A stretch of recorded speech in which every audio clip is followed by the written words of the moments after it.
Hello and welcome to my talk, From Climate Targets to Policies. I will lay out the global perspective and then have a deep dive into the German case, and in the end show the European perspective. So where do we stand globally? You know that we have the Paris goals, but we still lack a lot of their implementation. And when we look at the commitments the countries made in these NDCs, so the nationally determined contributions, these commitments would only lead us to a temperature increase of 2.9 to 3.4 degrees. So we are far away from reaching 2 degrees or even 1.5 degrees. And for 2 degrees, these ambitions need to be threefold compared to the current level and even more than fivefold to achieve 1.5 degrees.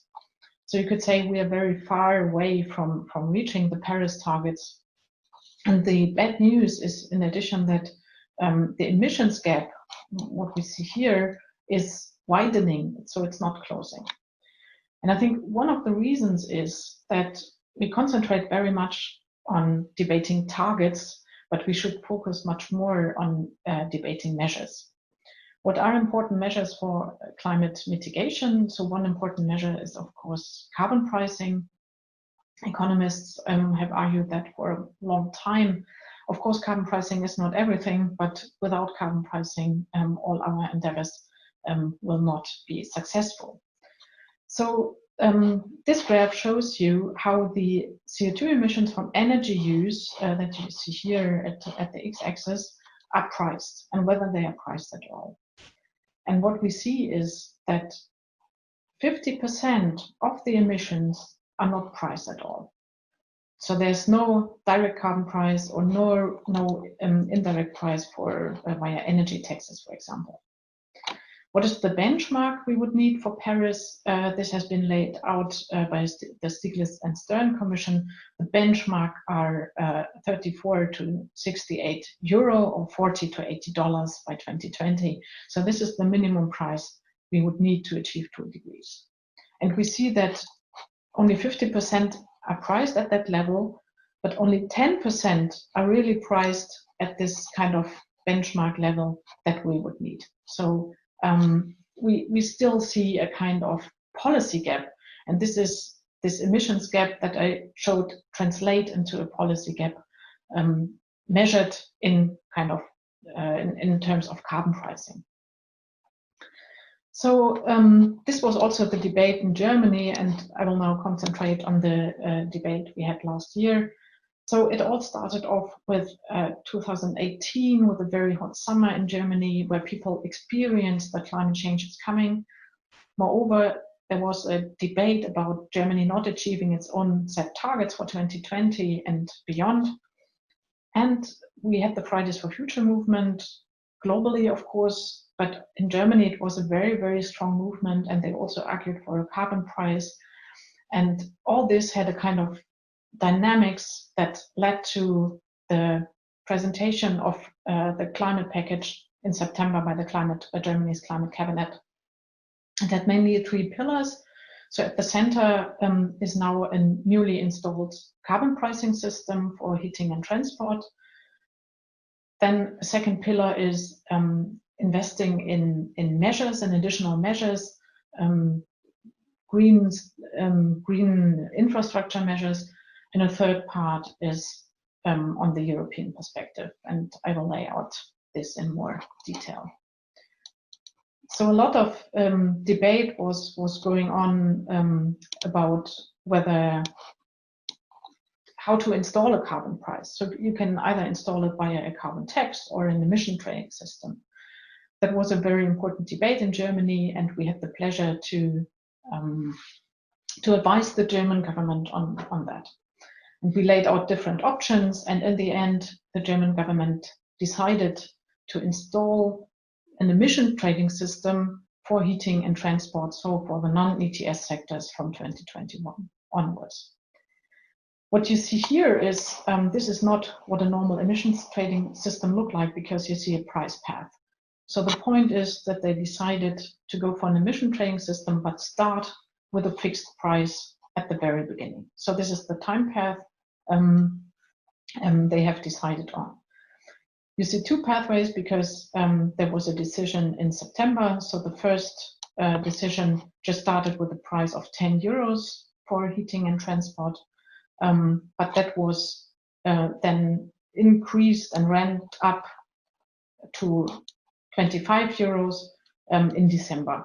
And the December decision was between the lender and the government.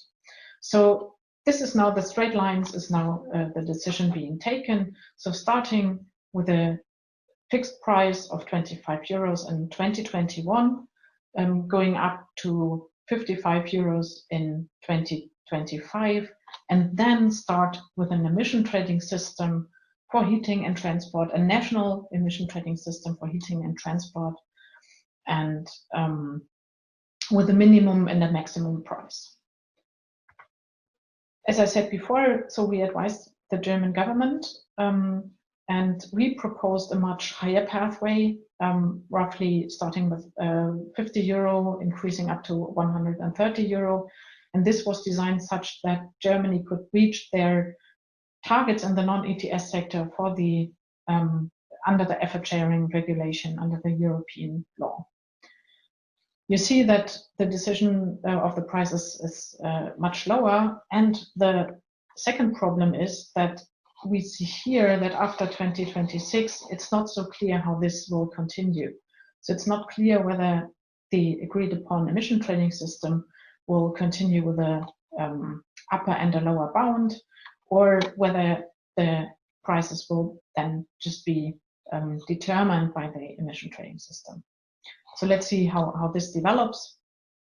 And this is the first step in the carbon pricing system. Currently, in the Corona crisis, it's still debated whether this pathway will remain. But of course, we all need to reach the 2030 target. So I'm quite optimistic that this pathway will really come. How do these numbers compare at the international level? So you see here the number for 2021 and here the number for 2025 compared to other tax systems worldwide. So it would be in, or Germany's prices would be in the upper range, but not at the top level. And when we compare it to what is needed, what I said before in the Stern-Stieglitz Commission, they said we need a carbon price of $40 to $80 by 2020. So it's just by 2025 that we reach that kind of level. So this is the carbon pricing is the core instrument.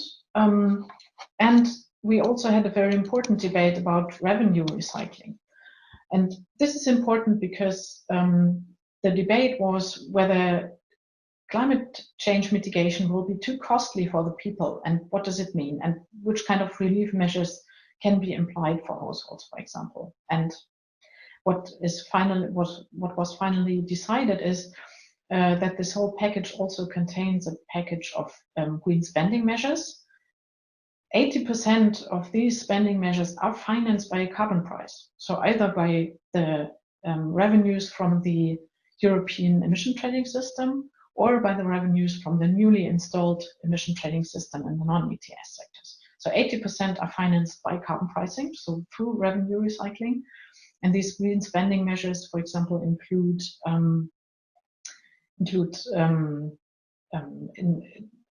for electric vehicles, infrastructure, charging station infrastructure, or include retrofitting of housing, include new bike lanes, include public, more public transport, and so on. So a lot of small and large measures, mainly in the building sectors and in the transport sectors.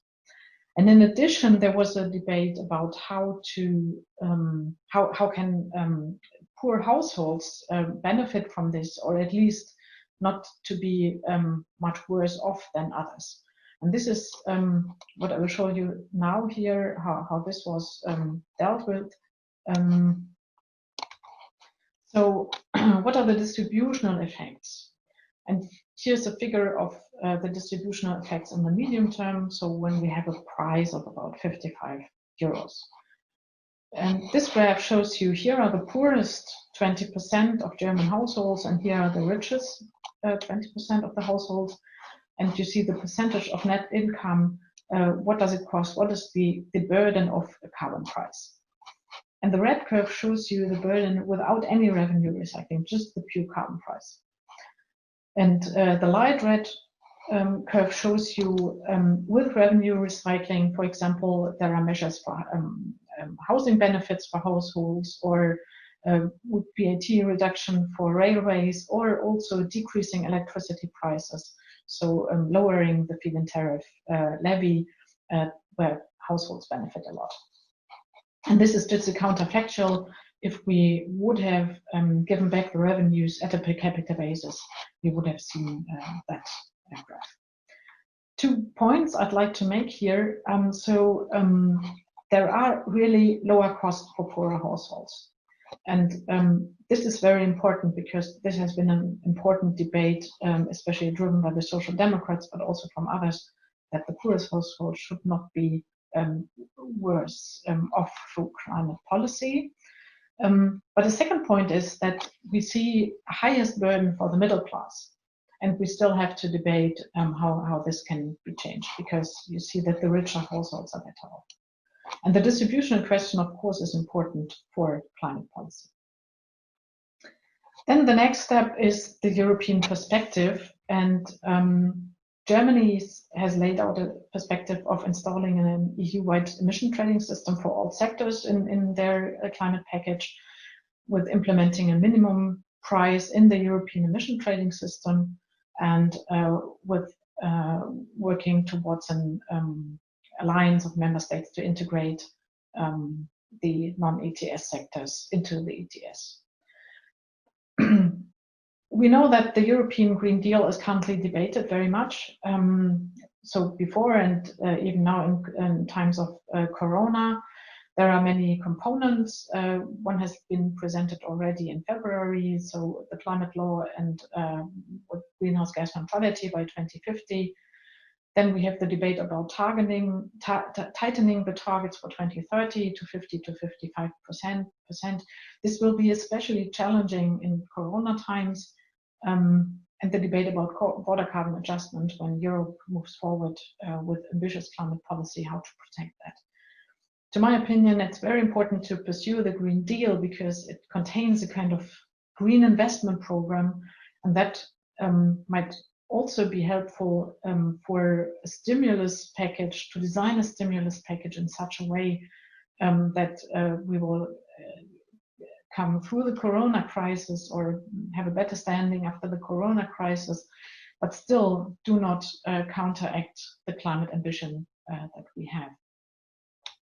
So to summarize, we're still a long way from achieving the Paris objectives, so the emissions gap is widening. And therefore, I think it's important to point out climate targets must be backed by measures, and we need more debates about measures. And without policy instruments, targets are just toothless tigers. A core instrument is, of course, carbon pricing and should become a kind of leading instrument. This is not enough, but you could say the price level is a kind of indicator for the seriousness of climate policies. And of course, carbon pricing must be flanked by further measures and has to take the social fairness aspect into account. The EU perspective is even more important than ever, and the Green Deal should be designed in such a way that it helps us also for the debate about the Corona recovery package, and at the same time also not to undermine the ambitious climate policy. Yeah, that's from my side. Thank you very much.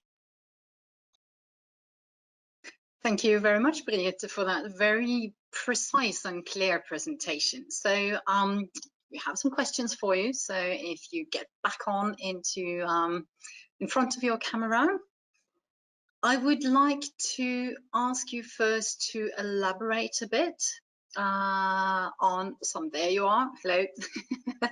I would like to elaborate, or want you to elaborate a bit and clarify some of your points. And You showed us an illustration of how half of the emissions of energy use are not priced at all, which means that the polluter pays principle has not been adapted to these emissions, yeah?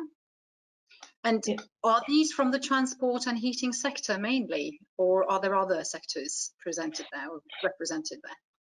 It's somehow the other way around, you could say. So in these figures are shown the direct carbon pricing measures, but also the indirect carbon pricing that some countries have on energy taxes and so on. And in the transport sector, we actually see already some kind of effective carbon prices. So that was the right side with these high prices. So a number of countries have already implicit carbon prices or effective carbon rates in the transport sector. So it's more, these were the emissions, CO2 emissions from 40 OECD and G20 countries and in the energy sectors.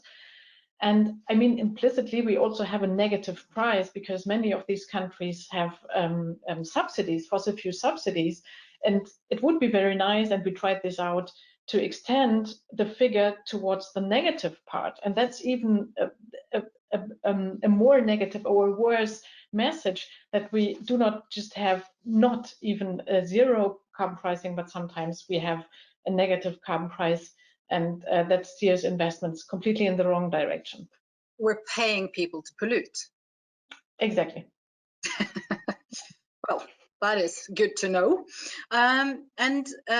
As you're talking now, questions are popping in, and one of them is on the Green Deal. What is your opinion on controversial technologies such as natural gas, nuclear? Should they be covered or eligible to green financing? Actually, I would say, I mean, gas, of course, has a CO2 content. So by definition, I would say it's not green, right? We have a huge debate on high. Yeah, at least right. But so therefore, I think again, a carbon price would be very important, because a carbon price tells you how high is the carbon content of that technology. And in a sense, as a German, I wouldn't say that nuclear is green, but in a sense of a carbon price, nuclear is a carbon-free technology, of course. So therefore, I would say let the price give the direction. So therefore, again, here, carbon pricing is an important instrument, and the Green Deal has this component in it. It says carbon pricing should be one important measure. It's still debated whether to increase energy taxes or minimum price levels, or to have a kind of integrated emission trading system and so on. So this is still a bit vague in the document. Yeah, but at least as a measure, it's taken up and figured out very prominently. And your advice has already been to German policymakers to heighten the level of the carbon prices. Do you feel that the ETS system so far has not been successful because it's been kind of half-hearted? It's, you know, the level of the price seems to be a bit low. It's not applicable for all sectors, etc. Is that because you seem to believe strongly in carbon price as a good measure, but the criticism is that it's not efficient enough. It doesn't have the effects that we want them to have. But so your answer to that is to sort of tighten the screw and say we have to go further with this. Yeah, exactly. I mean, in the ETS, I would say ETS already is a kind of success story, because we see decreasing emissions in the ETS sector. That's for sure. I would say we just see a kind of static efficiency, so a kind of momentum, but we lack dynamic efficiency. So therefore, we would say we need a kind of minimum price to complement the emission trading system. And this minimum price would give some kind of certainty for investors how the price will develop. And this would also help us in these times of the Corona crisis, because now ETS price has dropped again. And so as an investor, you do not know, well, will this price increase again or stay below 20 euros? So therefore, we would say we need a minimum price in the ETS. And ETS covers electricity and parts of the industry. And then the question is, what do we do with the other sectors, like transport and heating sector? That's the most important point. And here I'm quite open. So Germany has now taken the decision to have an extra separated ETS system for these two sectors, for the heating and transport sector. Other countries are going for a tax system in these sectors. Others would say, well, let's include it all in one ETS, in one joint ETS. Actually, I would say the long-term perspective towards 2030 should be a kind of integrated joint emission trading system across all sectors and across all countries. That's my vision for 2030. And let's see how we can develop this stepwise. It very much depends on different countries, but we will have this debate within the Green Deal debate and also within the debate of increasing EU's target for 2030 to 50 to 55%. And what you're describing there is a challenge, getting all the countries to sort of agree on either minimum price or the kind of measures they're going to go for. And one question that just recently popped up here is, what happens if some countries do not apply the right carbon pricing as well as other measures? All the efforts will be wasted. How to avoid that? Yeah, I mean, there are two approaches. You could say you go only the European joint way, or you start with the coalition of the willing. And that's a question how this will be dealt in Europe. I mean, my favorite approach would be to have a joint European approach and have everybody on board. But I can see the point that we have different starting points and different discussions. But look at the document from Merkel and Macron that they published yesterday or 2 days ago. They said they want to go for a minimum price in the ETS, and they want to have a joint emission trading system. I mean, this is the long-term perspective. Yeah. And let's see whether Germany and France make a step forward with a coalition of the willing. Yeah, it's difficult. I can imagine that Poland is not very much in favor to go in that direction. But still, of course, in the end, we need the whole world to be on track for Paris. But perhaps some countries can move ahead and move forward. So therefore, especially with this minimum price, I would say a coalition of the willing as a starting point would be a good step. Yeah, because we have to start somewhere, and that is probably what we're seeing now with the entire ETS as well, that we've started somewhere. Now we're going to include several sectors and work from there. A main message from you, as I saw it at least, was that we're debating targets instead of measures, which leads to toothless tigers. I really love that picture. And when you explained it all in your speech, it seems so obvious, and still we're not there yet. Why are we not further up the road with sharp teeth? I think I pointed it somehow out in my talk. I mean, we have many difficulties. I mean, it's always somehow easy for policymakers to say, yeah, well, we have a target in 2050, right? Because they will not be in charge in 2050 to show whether they have really achieved their targets. So therefore, sometimes targets are important, but sometimes targets are just cheap talk, especially when they are very far away into the future. But then it comes to actual policies, and policies, this is political economy. Policymakers have to stand before their voters and explain what they have done. And we have followed this debate last year very closely and seen this debate very closely in Germany. And one aspect I mentioned in my talk is the distributional question. So when energy prices are rising because of higher carbon prices, of course, you have the debate, can poor households afford climate mitigation? So therefore, you have to think in a kind of package, and you have to make a package so that poorer households either benefits or are not worse off. And this is what I mean with the political economy. And then there are additional special things, like for the Christian Democrats, a tax is a complete taboo word. So don't tell the tax word. And for the Social Democrats, an emission trading system is something very ugly. It's neoliberal and so on. So they had to find a compromise, and this is why we have this crazy system with a kind of fixed price, starting with a fixed price, and then an emission trading system. So political economy aspects are important, and therefore our approach is to understand what hinders governments to implement measures. And this, just one additional thing. So we also look a lot into coal countries like India, South Africa, and so on. And we have to understand, why is it not so easy for them to switch to renewables? Because they have a whole sectors, mining sectors, that depends on coal, right? So we have to provide a new perspective for workers, for jobs, and so on. And this is what I mean with political economy. So targets are sometimes easy, but implementation has a lot to do with voting behavior and so on.